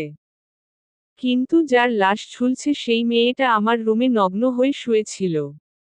ভাইয়া, লাশটা হেঁটে যাচ্ছে। এ কথা বলে মণি তার হাত দরজার দিকে ইশারা করে। মণি জ্ঞান হারিয়ে ফেলে। আমি দরজার বাহিরে যাই। কিন্তু সেখানে কিছু নেই। সবকিছু ঠিক আছে। আমার বোনটা কতদিন পরে বেড়াতে আসলো। আর তার সাথেই এমন ঘটনা ঘটা লাগবে। কিন্তু এমন ঘটনা কেন ঘটছে? মনির কথার মতো আমি স্বপ্ন দেখেছিলাম। মারিয়া বলেছিল রুমে দুটো নারী পুরুষ শারীরিক সম্পর্ক করছিল, তাকে দেখে তারা চলে যায়। কিন্তু মারিয়া এটাকে বাস্তব ভেবেছিল। কি হচ্ছে এসব? আমি মনিকে বিছানায় শুয়ে আসে। আমি মারিয়ার কাঁধে হাত দিয়ে ঝাঁকি দেই। মনে হলো মারিয়া এতক্ষণ কোনো ভ্রমের মধ্যে ছিল। এখন সেখান থেকে ফিরে আসলো। কি ব্যাপার সাগর, আমি এখানে কেন? আমি তো খাবার টেবিলে ছিলাম। আর মনি এখানে শুয়েছে কেন? আমি আর মারিয়াকে এসব কথা বলে ভয় দেখাতে চাচ্ছি না। মারিয়ার সাথে এমনিতেই যা ঘটছে খারাপ ঘটছে। মারিয়াকে এসব কথা বললে সে কান্না শুরু করে দেবে। তাই তাকে আর কিছু বললাম না। মনি আজ আমাদের সাথেই থাকবে। একা একা থাকতে ভয় পাচ্ছিল, তাই এখানে শুয়ে পড়েছে। ঠিক আছে, কোনো ব্যাপার না। আমার ননদ আমার কাছে থাকতেই পারে। তুমি সোফায় শুয়ে পড়। আমি মারিয়ার কথায় মুচকি হাসি। একটু আগে মারিয়া মনিকে মেরেছে এটা বললে সে হয়তো বিশ্বাসই করবে না। মারিয়া মনিকে অনেক ভালোবাসে। মারিয়া মনির মাথায় হাত দিয়ে চমকে উঠে। মনির গায়ে তো অনেক জ্বর। কি বলছো? জ্বর কখন আসলো? আমি মনির মাথায় হাত দিয়ে দেখি হ্যাঁ, তার শরীরে অনেক জ্বর এসেছে। আমি বাথরুমে গিয়ে বালতিতে করে পানি নিয়ে আসি মনির মাথায় পানি দিতে। কিছুক্ষণ মাথায় পানি দেবার পর মনির জ্ঞান ফিরে, আর তখন সে বারবার একটা কথাই বলছে, লাশ লাশ লাশ। মারিয়া আমার দিকে তাকায়। আমি মারিয়াকে ইশারায় শান্ত হতে বলি। তাকে বুঝাই মনি হয়তো স্বপ্ন দেখছে। মারিয়া মনির মাথায় পানি দিতে থাকে। কিছুক্ষণ পর মনির শরীর থেকে জ্বরের মাত্রা কমে যায়। মারিয়া জ্বরের ট্যাবলেট বের করে মনিকে খাইয়ে দেয়। মারিয়া মনির পাশেই বসেছিল। মনির জ্বর কমলে মারিয়াও শুয়ে পড়ে। তারও অনেক ধকল গেছে। আমি সোফাতে শুয়ে পড়ি। অন্য রুমে জয়তো শুতে পারতাম। কিন্তু মারিয়াকে একা রেখে অন্য রুমে শোয়া ঠিক হবেনি। অন্যদিনের মতো রাতে যদি রুম থেকে বেরিয়ে গোসল করতে লাগে আর মনি তা দেখে ফেলে, কখন কি করব? তাই রুমের ভেতরেই সোফাতে শুয়ে পড়ি। আমার চোখে ঘুম আসছিল না। আমার মাথায় নানা রকম প্রশ্ন বারবার ঘুরপাক খাচ্ছিল। অফিসে বসের কথার কারণ খুঁজে পাচ্ছি না। আবার বাড়িতে এমন সমস্যা। কোনটা নিয়ে আগে ভাববো কিছু বুঝতে পারছি না। মাথাটা তখন আবার ঝিম ধরে যায়। তাই আর বেশি না ভেবে ঘুমানোর চেষ্টা করি। কখন যে ঘুমিয়ে গেছি বুঝতেই পারিনি। ঘুম ভাঙে কিছুর গঙ্গানোর শব্দ শুনে। চোখ খুলতেই দেখি ঘরের মাঝে কোনো আলো নেই। পুরো ঘর অন্ধকার। অথচ আমি ঘরের আলো জ্বালিয়ে রেখে ঘুমিয়েছিলাম। ঘরের জানালা খোলা। জানালা দিয়ে চাঁদ দেখা যাচ্ছে। পূর্ণিমা হচ্ছে। পুরো চাঁদ দেখা যাচ্ছে। তবে আশ্চর্যের বিষয়, চাঁদের চারিধারে মেঘ, মাঝখানে চাঁদ। জানালার পর্দা উড়তেছে বাতাসে বারবার। হঠাৎ গঙ্গানির শব্দ বেড়ে যায়। আমি উঠে ঘরের আলো জ্বেলে দেই। যা দেখলাম তা আমি কখনো আশা করিনি। মারিয়া মণি দুজনেই উলঙ্গ হয়ে আছে। আর মারিয়া মণির ওপরে বসে আছে। মণির গলার মাঝে মারিয়া একটা ছুরি চালিয়ে দিয়েছে। গলার নিচ দিয়ে গোলগোল করে রক্ত বের হতে থাকে। ফিনকি দিয়ে রক্ত বের হবার কারণে মারিয়ার মুখ মাখিয়ে গেছে রক্তে। মারিয়া মণির রক্ত তার পুরা শরীরে মাখাতে থাকে। আমি তখন কি করব বুঝতে পারছি না। নিজের বোনের এমন অবস্থা দেখে কোনো ভাই ঠিক থাকতে পারবে না। আমারও হাত পা অবশ হয়ে যাচ্ছে। হঠাৎ মারিয়া আমার দিকে তাকায়। লাল রক্তে আমাকে কেমন লাগছে জান? মারিয়ার কথার মাঝে কামনা বিরাজ করছিল। তুমি আমার বোনকে মেরে দিলে? ঠিক করেছি। আমি কত করে বললাম আমার সাথে সহবাস কর। কিন্তু শুনল না। তাই তাকে ভোগ করে মেরে দিয়েছি। তুমি কি বলছো এসব? তোমার মাথা ঠিক আছে? মারিয়া আমার দিকে তাকিয়ে হাসে। তারপর হঠাৎ সে আমার কাছে চলে আসে। আর তারপর কোথা থেকে একটা দড়ি নিয়ে আমার গলায় পরিয়ে দেয়। আমি নিজেকে অনেক ছাড়ানোর চেষ্টা করছি কিন্তু পারছি না। আমার হাত নাড়াতে পারছি না। আমার গলায় দড়ি দিয়ে ফ্যানের সাথে ঝুলিয়ে দেয়। আমার তখন দম বন্ধ হয়ে আসছিল। মারিয়া আমার দিকে তাকিয়ে পিশাচিও হাসি দেয়। তারপর ঘর থেকে বেরিয়ে যায়। আমার দম যখন প্রায় শেষ, ঠিক তখন দড়িটা ফ্যান থেকে খসে পড়ে যায়। আমি নিচে পড়ে যাই।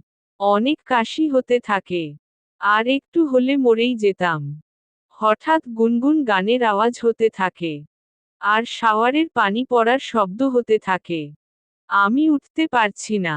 চোখটা বন্ধ হয়ে আসছে। তখন দেখলাম মারিয়া গোসল করে বের হচ্ছে। আমার সামনে এসে দাঁড়ায়, তখন আমি জ্ঞান হারিয়ে ফেলি।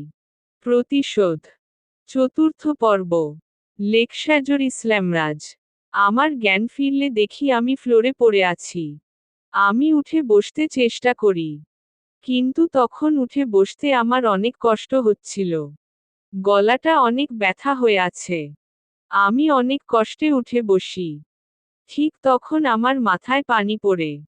ভালো করে খেয়াল করে দেখি আমি বাথরুমের ফ্লোরে পড়ে আছি। আমি তো রুমে ছিলাম, তাহলে বাথরুমে কি করে আসলাম? আমি উঠে বাইরে বের হয়ে আসি। আমার শরীর তখন অনেক দুর্বল ছিল। ঠিক তখন আমার ফোনটা বেজে ওঠে। পকেট থেকে বের করে দেখি মনির নাম্বার। আমি অনেকটা চমকে উঠি। মনির নাম্বার থেকে ফোন, এটা কিভাবে সম্ভব? আমি ফোনটা রিসিভ করতেই ওপার থেকে বলে, ভাইয়া আমি তোর বাড়িতে যাব। আমাকে নিয়ে যা। কথাটা শুনে আমার হার্টবিট দ্বিগুণ হয়ে যায়। কাল রাতে যার মৃত্যু হলো আমার সামনে, সে ফোনে কথা বলছে। আমি দৌড়ে রুমে চলে যাই। মারিয়া ফ্লোরে পড়ে আছে। বিছানাতে মনির লাশ নেই। কোনো রক্তের দাগ নেই। একদম সবকিছু ঠিকঠাক। মনে হচ্ছে কাল রাতে এখানে কিছু হয়নি। আমি কি তাহলে স্বপ্ন দেখেছি? স্বপ্ন যদি দেখতাম তাহলে রাতে দেখতাম, কিন্তু মনিকে তো কাল দিনেও দেখেছি। অফিস থেকে ফেরার পর মনি দরজা খুলেছিল। আমার সাথে কি হচ্ছে এসব কিছু বুঝতে পারছি না। এটা কিভাবে সম্ভব? আমি আমার গলাতে হাত দেই।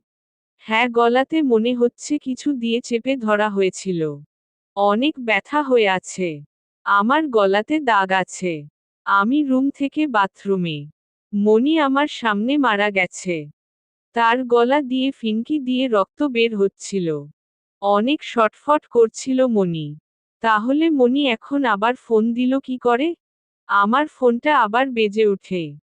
আমি ফোনটা রিসিভ করি। কিরে ভাইয়া, ফোন ধরে কথা বলছিস না কেন? মনি, তুই ঠিক আছিস? হ্যাঁ, আমি তো ঠিক আছি। কিন্তু কেন ভাইয়া? তুই কোথায় আছিস? আমি তো আমার রুমে শুয়ে আছি। কলেজ অফ, তাই তোকে সকাল সকাল ফোন দিলাম। তোর ফোনে এমবি আছে? আমাকে ইমুতে ফোন দে। হঠাৎ ইমুতে ফোন দিতে বলছিস যে? কথা কম বলে যেটা বলছি সেটা কর। তারপর মনি ইমুতে ফোন দেয়। মনিকে দেখে আমি ফ্লোরে বসে পড়ি। অনেক আদরের ছোট বোন আমার। তার কাল রাতে মৃত্যু দেখে অনেক ভয় পেয়ে গেছিলাম। কিন্তু এখন তাকে দেখে মনে হচ্ছে এখন আমি পৃথিবীর সবথেকে খুশি ব্যক্তি। ভাইয়া, তোর মুখ এমন শুকনা দেখাচ্ছে কেন? কি হয়েছে তোর? ভাবির সাথে ঝগড়া করছিস? না না, আমার কিছু হয়নি। আমার সময় হলে তোকে নিয়ে আসবনি। আমাকে আজকেই নিয়ে যেতে হবে। কতদিন ভাবিকে দেখিনি। ভাবি কোথায়? মনির কথাতে আমি মারিয়ার দিকে তাকাই। এখনো গভীর ঘুমে আচ্ছন্ন। তোর ভাবি ঘুমাচ্ছে। ঘুম থেকে উঠলে তোকে ফোন দিতে বলবনি। বলেই ফোনটা কেটে দেই। আমার মাথায় তখন অনেকগুলো প্রশ্ন ঘুরপাক খাচ্ছে। কি হচ্ছে এসব? একটার পর একটা নতুন কাহিনী ঘটে যাচ্ছে, যার কোনো কিনারা খুঁজে পাচ্ছি না। আমি মারিয়াকে ফ্লোর থেকে তুলে বিছানে শুইয়ে দেই। তারপর তার শরীর চাদর দিয়ে ঢেকে দেই। আমি বাইরে বের হয়ে আসি। এক কাপ কফি বানাই। তারপর কফি খেতে খেতে ভাবছি, কাল রাতে মনির মৃতদেহ নিজের চোখে দেখেছি। আজকে মনি নিজে ফোন দিয়েছে। এটা কি করে হতে পারে? আজকে যে মনি ফোন দিয়েছে সেটা কোনো রহস্য নয় তো?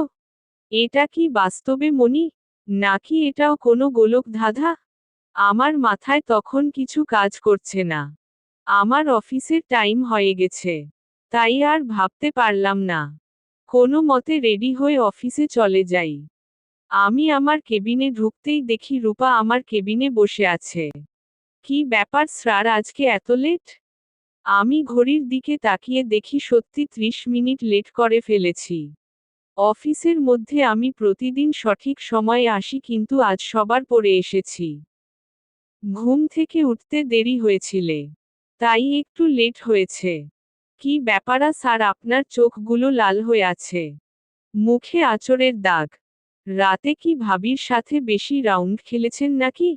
রূপার কথা শুনে আমার অনেক রাগ হয়। তার মাঝে পজিটিভ কথা বলে কিছু নাই। সব সময় নেগেটিভ কিছু না কিছু ভাববে।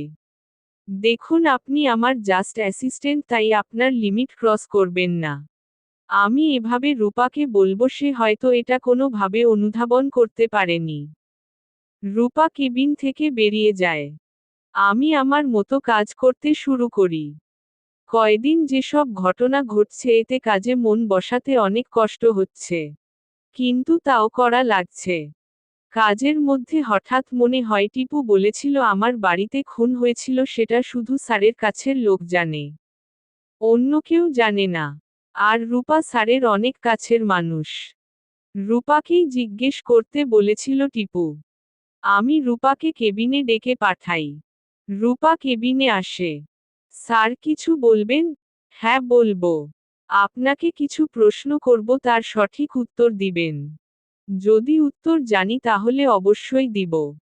আচ্ছা, আমার বাড়িতে একটা মেয়ে মারা যায়, কিন্তু কিভাবে কেউ জানে না। আপনি কতটুকু জানেন? রূপা আমার দিকে ভ্রু কুঁচকে তাকায়। তারপর কিছুক্ষণ নীরব হয়ে থাকে। তারপর বলে, স্যার মারা গেছিল মেয়েটা বাথরুমে পা ফসকে পড়ে গিয়ে। সত্যি বলছেন না মিথ্যা? আপনাকে মিথ্যা কেন বলবো? রূপা যে মিথ্যা কথা বলে সেটা আমি বুঝতে পারছি। আমি রূপাকে আরো কিছু জিজ্ঞেস করব, ঠিক তখন করিম চাচা হাজির কফি নিয়ে। কফিটা রেখে আমার দিকে তাকিয়ে মুচকি হাসে। আমি তার হাসির কারণ খুঁজে পাই না। কেন হাসছে সে? আমার কেবিনের চারিদিকে অনেক কর্মচারী। কথায় আছে দেয়ালেরও কান আছে। তাই রূপাকে সেখানে আর কিছু বললাম না। কিন্তু আমাকে সবকিছু জানতেই হবে। রূপার মুখ কি করে খুলব? মাথায় কিছু আসছে না। রূপা, আমি বলছি কি, আপনার সাথে কি কোনো হোটেলে ডিনার করা যাবে? যদি আপনার কোনো সমস্যা না থাকে। রূপা আমার কথা শুনে চমকে ওঠে। তাকে আমি ডিনারের অফার দিচ্ছি। না না স্যার, আমার কোন সমস্যা নেই, অবশ্যই ডিনার করা যাবে। তাহলে আজকে ডিনার আমার সাথেই করছেন? হ্যাঁ স্যার, আপনার সাথেই করব আজকে ডিনার।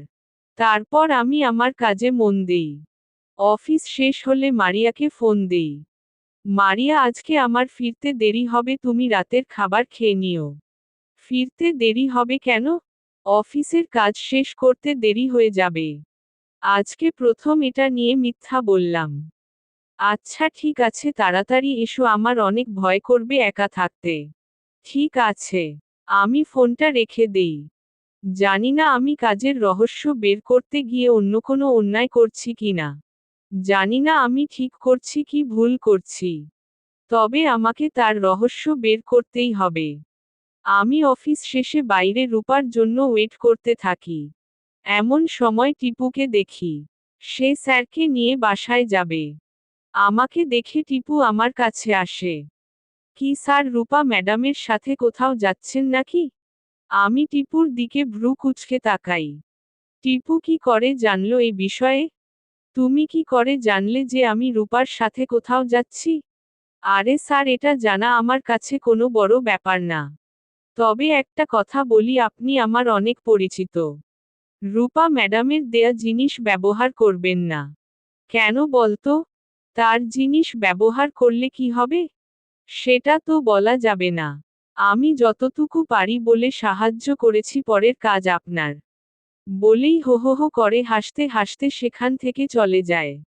এমনিতেই মাথার মধ্যে অনেক কথার উত্তর শূন্য, যেগুলোর উত্তর খোঁজার চেষ্টা করছি। তার মাঝে টিপু আরেকটা প্রশ্নবোধক চিহ্ন বসিয়ে দিল। আমি এসব ভাবছি ঠিক তখন রূপা হাজির। চলেন স্যার, আমি রেডি। ঠিক আছে চলেন। আমি গাড়ি নিয়ে গেছিলাম। তাই গাড়িতে উঠে একটা রেস্টুরেন্টে যাই। তারপর সেখানে ডিনারের অর্ডার করি। খেতে খেতে রূপাকে সবকিছু জিজ্ঞেস করব। তার থেকে আমাকে সবকিছু জানতেই হবে। আমরা ডিনার খাওয়া শুরু করেছি। রূপা মুচকি মুচকি হাসতেছে। কিন্তু আমার হাসি বের হচ্ছে না। আচ্ছা রূপা, আমার বাড়িতে যে মেয়েটা মারা যায় সে কি সত্যি পা ফসকে মারা যায়? রূপা খাওয়া বন্ধ করে দেয়, তারপর আমার মুখের দিকে তাকায়। সে হয়তো আশা করেনি আমি তাকে আবার এমন প্রশ্ন করব। কি স্যার, কোথায় ডিনার করে মজা করব তা না, আপনি সেই মরা মেয়েকে নিয়ে পড়ে আছেন। আমি বুঝতে পারি রূপা মুখ খুলবে না। তার মুখ খুলাতে হলে তার দুর্বলতাতে হাত দিতে হবে। আমি চেয়ার থেকে উঠে রূপার কাছে যাই। তার কানে কানে বলি, আপনি যদি সত্যি কথা বলেন কি হয়েছিল সেদিন, তাহলে আপনি যেটা চান সেটা পাবেন। রূপা আমার দিকে হা করে তাকিয়ে আছে। সে হয়তো এমন অফারের কথা ভাবতে পারেনি। রূপা কিছুক্ষণ চুপ করে থাকে, তারপর বলে, মেয়াকে খুন করা হয়েছিল। কিন্তু স্যারের অনেক টাকা ছিল, সবকিছু টাকা দিয়ে কিনে নেয়। আর মৃত্যুটাকে অ্যাক্সিডেন্ট বলে চালিয়ে দেয়। কিভাবে মারা গেছিল? সেটা জানি না স্যার। সেদিন আমি শফিক সাহেবের সাথে রাত কাটাচ্ছিলাম। পরে আমি সব জানতে পারি। এই শফিকটাকে, যার মৃত্যু হয়েছিল, তার স্বামী আমাদের অফিসেই চাকরি করত। এখন সে জেলে আছে। আমাদের এমডিকে মারার চেষ্টা করেছিল, তখন তাকে পুলিশ ধরে। এমডি স্যারকে মারার চেষ্টা কেন করেছিল? ওর বউকে খুন করা হয়েছিল, সেটা শফিক স্যার জানতে পারে, তখন মারার চেষ্টা করে। শফিক সাহেব কি করে জানতে পেরেছিল? রূপা আমার দিকে তাকায়। স্যার, এটা আমি বলতে পারবো না, সরি স্যার। কিন্তু কেন বলতে পারবে না? আমি জানি কেন মিমিকে মারা হয়েছিল, যে খুন হয়। আমি তাকিয়ে দেখি মারিয়া দাঁড়িয়ে আছে, কথাটা সে বলেছে। আমি হকচকিয়ে উঠি মারিয়াকে দেখে। তাকে এখানে দেখব আমি কখনো আশা করিনি। আমি অনেকটা ভয় পেয়ে যাই। রূপা মারিয়াকে দেখেই কেটে পড়েছে। আমি এখন কি করব কিছু বুঝতে পারছি না। মারিয়া আমার হাত ধরে টানতে টানতে গাড়িতে নিয়ে যায়। মারিয়া গাড়ি চালাতে শুরু করে। কিন্তু মারিয়া গাড়ি চালাতে পারে না। তাহলে আজকে কি করে গাড়ি চালাচ্ছে? এটা কি করে সম্ভব? আমি মারিয়ার মুখের দিকে তাকাতে পারছি না। নিচের দিকে মাথা করে রেখেছি। মারিয়ার কাছে আমি মুখ দেখাবো কি করে বুঝতে পারছি না। মনে হচ্ছে আজকর পৃথিবীর সব কষ্ট ভয় আমার কাছে এসেছে। মারিয়া, আমার ভুল হয়ে গেছে। আর কখনো মিথ্যা বলবো না। বলে মারিয়ার দিকে তাকাই। কিন্তু এটা কি গাড়িতে মারিয়া নেই। ড্রাইভিং সিট ফাঁকা। গাড়ি একা একা চলছে। আমি অনেকটা ভয় পেয়ে যাই। মারিয়া কোথায় গেল? আমি এসব ভাবছি ঠিক তখন গাড়িটা অ্যাক্সিডেন্ট করে। তারপর কি হয় আমার মনে নেই। যখন চোখ খুলি তখন দেখি আমি খাবার টেবিলের চেয়ারের ওপর বসে আছি। মনি আমাকে ডাকছে। ভাইয়া, এই ভাইয়া, তোকে কতক্ষণ থেকে ডাকছি, কথা বলছিস না কেন? আমি মনিকে দেখে অবাক হয়ে যাই। মনি এখানে? মনি কখন এলো? আমি তো গাড়িতে ছিলাম, অ্যাক্সিডেন্ট হয়। আমি পুরা শরীরে হাত দেই, কোথাও ক্ষত নেই। মনি, তুই কখন এলি এখানে? কি বলিস ভাইয়া, তোর মাথা ঠিক আছে? আমি তো বিকালে এসেছি। বিকালে মানে? তোকে তো আমার আনতে যাবার কথা ছিল। কি যাতা বলছিস? আমি তো বিকালে এসেছি। আর তুই সেই তখন থেকে খাবার টেবিলেই বসে আছিস। আমি ঘড়ির দিকে তাকিয়ে দেখি 11টা বাজে। তাহলে কি আমি এতক্ষণ যা দেখলাম তা সবকিছু স্বপ্ন ছিল? এগুলো কি সামনে হবে? মনি কি তাহলে সত্যি মারা যাবে? আমি কি তাহলে ভবিষ্যৎ নিয়ে দেখলাম? আমার গায়ের লোম খাড়া হয়ে যায়। প্রতিশোধ। অন্তিম পর্ব। লেকসাজর ইসলাম রাজ। আমার শরীর ঘামতে শুরু করে। আমি এটা কি দেখলাম? আমার সাথে কেন এমন হচ্ছে? যা দেখেছি তা যদি সত্যি হয় তাহলে আমাকে অনেক কিছু হারাতে হবে। যে করেই হোক আমাকে এটা আটকাতে হবে। কিন্তু কিভাবে আমি এর শেষ খুঁজে পাব? আমি কিছু বুঝতে পারছি না। কিরে ভাইয়া, আবার কোথায় হারিয়ে গেলি? মনির কথায় আমার ভাবনার ছেদ ভাঙে। কিছু না, তুই যা, রুমে গিয়ে শুয়ে পড়। ঠিক আছে। মনি চলে গেল। আমি কি করব কিছু বুঝতে পারছি না। যা দেখেছি তা যদি সত্যি হয়, আসলেও কি তা সত্যি হবে? নাকি সেটা শুধুই ভাবনা ছিল? আমি রুমে চলে আসি। দেখি ভাবনাতে দেখার মতো করে মারিয়া বিছানার এক ধারে বসে আছে। আর তার কাছে কালো গোলাপের তোড়া। সেই গোলাপের তোড়াটা অনেক মুগ্ধ চোখে দেখছে। মনে হচ্ছে কত আপন সেটা। আমি মারিয়ার পাশে বসি। কি করব কিছু বুঝতে পারছি না। একটু পরেই হয়তো মনি চিৎকার করে দৌড়ে চলে আসবে। আমার শরীর ঘামতে শুরু করে। মনি চিৎকার করতে করতে এখানে আসবে না। গোলাপের একটা পাপড়ি ছিঁড়ে নাকের কাছে নিয়ে শুকতে শুকতে মারিয়া কথাটা বলে। আমি যে এ কথাটা ভাবছি মারিয়া কি করে জানলো? আমি যে কথাটা ভাবছি তুমি কি করে জানো? আমার কাছে তোমার সব প্রশ্নের উত্তর আছে। আমি তোমাকে সাহায্য করতে পারি। আমি তো তোমাকে কিছু বলিনি। তাহলে তুমি কি করে জানো সব কিছু মারিয়া? মারিয়া আমার দিকে হঠাৎ ঘুরে তাকায়। তার চোখ তখন পুরো লাল টকটকে হয়ে আছে। তার চোখ দিয়ে তরল কিছু বের হচ্ছে। কিন্তু সেটা পানি না, রক্ত বের হচ্ছে। আমি চমকে উঠি। পিছনে সরে যাই। এমন রূপ আমি আগে কখনো দেখিনি। আমি মারিয়া না, আমি মিমি। আমাকে আমার কাজে সাহায্য না করলে তোর বোন মরবে, তারপর তুই তোর বউকে নিজে মারবি। তারপর আমি তোকে মারব। আমি মারিয়ার কথা শুনে অনেকটা ভয় পেয়ে যাই। তুমি এসব কিছু বলছো মারিয়া? বললাম না আমি মারিয়া না। কথাটা বলে মারিয়া আমার কাছে চলে আসে আর গলা চেপে ধরে আমার, তারপর আমাকে জাগিয়ে তোলে। এক হাত দিয়ে মারিয়া আমাকে জাগিয়ে তুলেছে। যেটা মারিয়ার নিজের পক্ষে করা সম্ভব না। আমি মারিয়া না, আমি মিমি। আর আমি আমার প্রতিশোধ নিতে তোর বউকে ব্যবহার করছি। তুমি যেই হও মারিয়াকে কেন ব্যবহার করছো, সে তোমার কি করেছে? মারিয়া আমাকে নিচে ফেলে দেয়। আমি কাশতে শুরু করি। মারিয়া হাসতে শুরু করে। আমি জানি তুমি মারিয়াকে অনেক ভালোবাসো। আর তুমি তোমার বসের ফাঁদে পা দিবে না, তাই তোমার বউকে ব্যবহার করছি। কি বলছো তুমি এসব? আমি কিছু বুঝতে পারছি না। তোমাকে বুঝতে হবে সবকিছু নিজে থেকে। কি করে বুঝবো? আর তুমি এখানে কি করে আছো?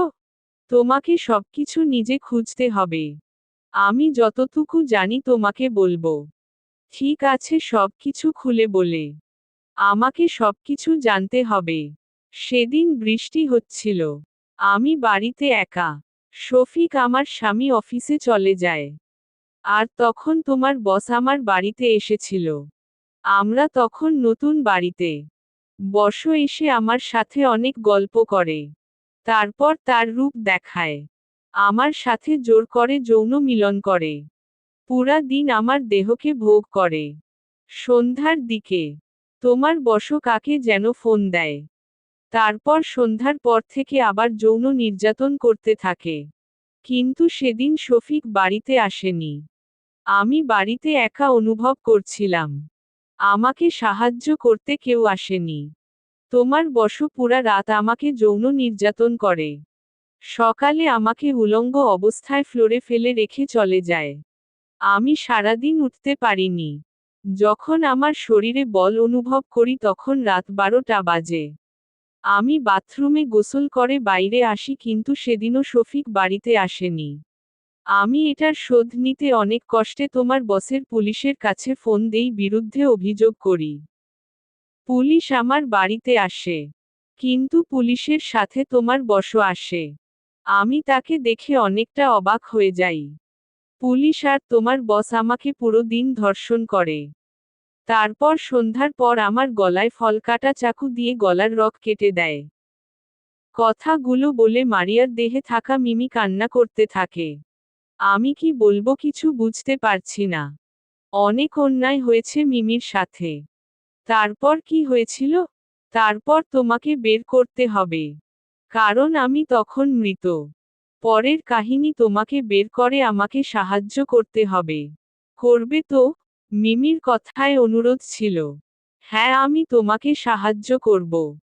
কিন্তু তোমাকে কথা দিতে হবে মারিয়ার কোনো ক্ষতি করবে না। ঠিক আছে, আমি মারিয়ার কোনো ক্ষতি করব না। মারিয়া হঠাৎ বিছানাতে পড়ে যায়। মারিয়ার তখন জ্ঞান ছিল না। আমি মারিয়ার ওপর চাদর টেনে দেই। আমার মাথায় একটা কথা বুঝতে পারছি না, বস মিমিকে ধর্ষণ করেছে একদিন এক রাত। পরের রাত পুলিশের সাথে। তাহলে এতদিন শফিক কোথায় ছিল? আমাকে জানতে হবে, আমাকে একমাত্র রূপা সাহায্য করতে পারে। রাত তখন 12টা, আমি গাড়ি নিয়ে রূপার বাড়ির উদ্দেশ্যে বেরিয়ে পড়ি। রূপার বাড়ির কাছে গিয়ে রূপাকে ফোন দেই। হ্যালো রূপা, আমি আপনার বাসার নিচে আছি। আপনার সাথে জরুরি দরকার আছে। স্যার, আপনি এত রাতে আমার বাড়িতে? কি দরকার? দরজাটা খুলেন, তারপর বলছি। তারপর রূপা দরজা খুলে দেয়। আমি তার সাথে বাড়ির ভেতরে প্রবেশ করি। রূপার ছোট বোন ছিল, বেরিয়ে আসে রুম থেকে। তারা দুবোন ছিল। স্যার বলেন, কি দরকার? যেদিন মিমিকে বস ধর্ষণ করে তুমি কোথায় ছিলে? কি বলছেন স্যার? মিমিকে বস কেন ধর্ষণ করবে? আর আমি বাসাতেই ছিলাম। রূপার কথায় ভয় ছিল। সত্যি কথা বলবেন নাকি আমাকে অন্য কিছু করা লাগবে? স্যার, আপনি আমার বাড়িতে এসে আমাকে ধমকাতে পারেন না। হা হা হা হা, আমি হাসতে থাকি। আমার কাছে কোনো পথ নেই। এই সমস্যা থেকে মুক্তি পেতে হলে আমাকে সবকিছু করতে হবে। আমি রূপা আর বোনের কাছে যাই। তার বুক থেকে উড়না টেনে নেই। রূপা বোন রূপা দুজনেই ভয় পেয়ে যায়। সত্যি কথা বলবে নাকি তোমার বোনের সাথে আমি কিছু করব? রূপা এবার অনেকটা ভয় পেয়ে যায়। তার চোখে তখন সত্যিকারের ভয় ছিল। বলছি স্যার, আমার বোনের কিছু করবেন না প্লিজ। ঠিক আছে বলেন।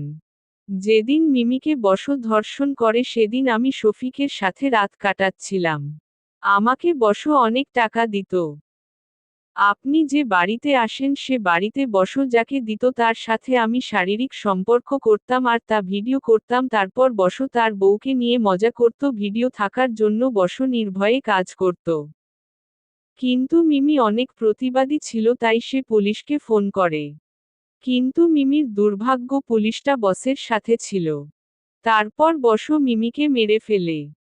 শফিকের আমার সাথে যৌনক্রিয়ার ভিডিও ছিল, তাই তার বউকে ধর্ষণ করাতে কিছু বলতে পারেনি। কিন্তু পরে স্যারকে মারার চেষ্টা করে, তখন বসু তাকে পুলিশে ধরিয়ে দেয়। সে এখনো পুলিশের কাছেই আছে। আপনার সাথেও এমনটা করার প্ল্যান ছিল, কিন্তু আপনি আমার সাথে কিছুতেই বিছানায় যাচ্ছিলেন না। আমি সবকিছু শুনে অবাক হয়ে যাই। এমনটা শুনবো আমি কখনো আশা করিনি। আমি রূপাকে একটা থাপ্পড় মারি। রূপা কান্না করতে থাকে। ছি আপু, তুই এতটা নীচ। রূপার বোন। কি করব? পরিবারকে চালাতে ওই অফিসে যাই, তারপর বস আমাকে তার বেডে নেয়। আর তা ভিডিও করে। আর বলে তার কথা মতো কাজ না করলে ভিডিও ভাইরাল করে দেবে। তাই বসের কথায় আমি সবকিছু করতাম। আমাকে মাফ করে দিস বোন। তুই আমার সাথে কথা বলবি না। তোর মতো বোন আমার দরকার নেই। আমি রূপার বোনকে শান্ত করি। তার ওড়না তাকে ফিরিয়ে দেই।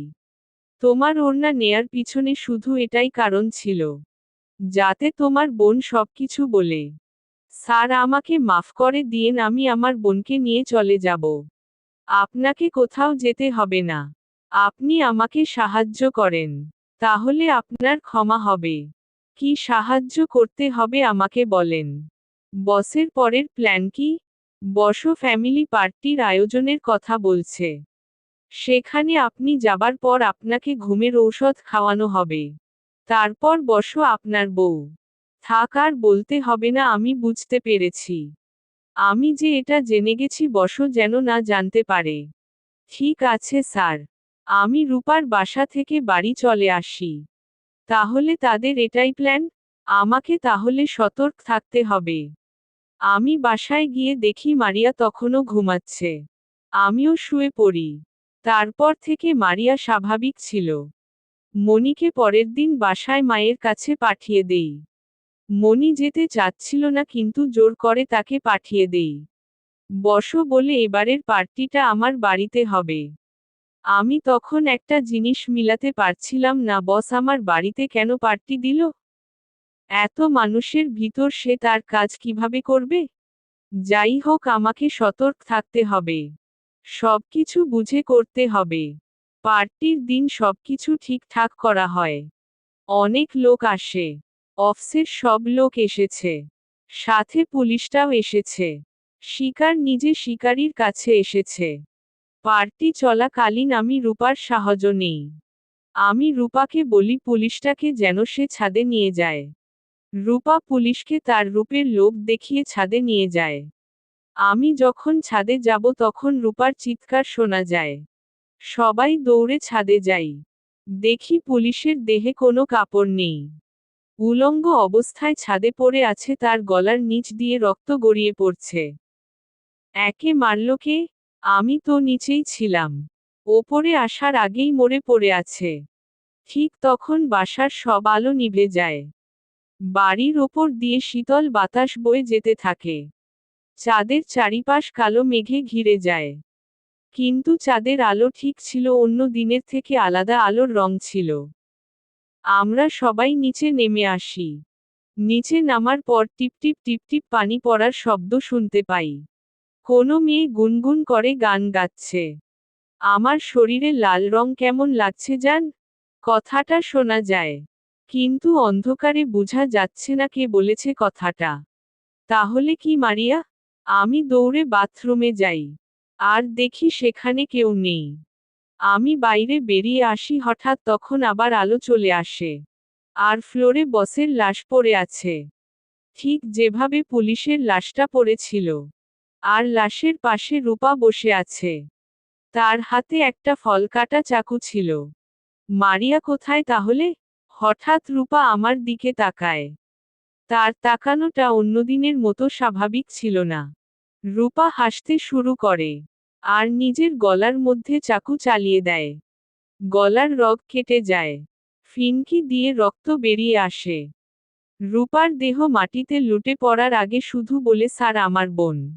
আর কিছু বলতে পারে না। মারা যায় সাথে সাথে।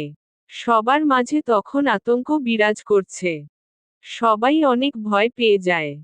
এত কম সময়ে 3টা খুন। কিন্তু তখন সবাই অবাক হয় যখন দেখে তাদের সামনে একটা মেয়ে দাঁড়িয়ে আছে, যেটা সবার অপরিচিত। তার শরীর থেকে সাদা আলোর রশ্মি বের হচ্ছে, আস্তে আস্তে অন্ধকারের সাথে মিলিয়ে যায়। তখন বাড়িতে হিমশীতল বাতাসে ভরে যায়। হিমহাম নীরবতা। কারো মুখে কোনো কথা নেই। কেউ হয়তো বুঝতে পারেনি এমনটা হবে। আমি বুঝতে পারছি না এদের দুজনে কে মারল। রূপা? না মারিয়া? মারিয়া মারার পর মিমি কি রূপার দেহে যায়? নাকি রূপার দেহে আগেই মিমি প্রবেশ করে সবাইকে মারে? কিছু প্রশ্নের উত্তর অজানাই থাকে, যা মানুষের কাছে সব সময় রহস্যের জালেই ঘেরা থাকে। মানুষ রহস্য উদ্ঘাটন করতে চায়, কিন্তু রহস্যের মায়াজাল গোলক ধাঁধার মতো ঘুরতে থাকে, যার উত্তর পৃথিবীতে নেই। মানুষ তার মনের ভাবনা দিয়ে একটা কথা ভেবে নেয়। মারিয়াকে আমার রুমে ফ্লোরে পড়ে থাকতে দেখি। তার হাতেও তখন রক্ত লেগেছিল। পুলিশ আসে পড়ে, কিন্তু কোনো হুদিস করতে পারেনি কে মেরেছে তাদের দুজনকে। কোনো চিহ্ন খুঁজে পায়নি পুলিশ। পুলিশের কাছেও রহস্য হিসেবে থেকে যায় দুটো মৃত্যু। শুধু আমিই জানি রূপা মারিয়া দুজনের কেউ মেরেছে। রূপার বোনকে পড়ে আমার কাছেই রেখেছিলাম। রূপার বোনকে মারিয়া নিজের বোনের মতোই মানুষ করছিল। ডায়েরিতে একটুকুই লেখা ছিল। এতক্ষণ ধরে লুইচ মন দিয়ে সাগর ইসলাম রাজের লেখা পিশাচ কাহিনী ডায়েরিটা পড়ছিল। লুইচের মনে তখন 3টা প্রশ্ন। মারিয়া মেরেছিল? নাকি রূপা নিজে? নাকি সাগর নিজেই মেরেছিল? যার উত্তর নেই। কিছু রহস্য মানুষের মধ্যে অজানাই থেকে যায়। সমাপ্ত।